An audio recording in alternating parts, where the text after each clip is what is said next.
Tanaman yang bentuknya mirip seperti jahe ini memang sering digunakan sebagai pewarna makanan dan menambah aroma masakan. Simak video berikut untuk tahu manfaat lainnya yuk.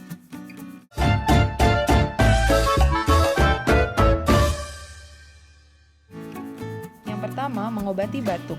Kencur sudah lama dikenal sebagai obat tradisional yang bisa menyembuhkan batuk berdahak. Meminum ramuan kencur bisa melegakan pernapasan dan membantu menghentikan batuk berdahak lebih cepat. Bahkan tanaman herbal ini sering dikonsumsi oleh para penyanyi sebelum mereka tampil untuk membantu menjaga kondisi pita suara mereka loh. Yang kedua, meredakan diare.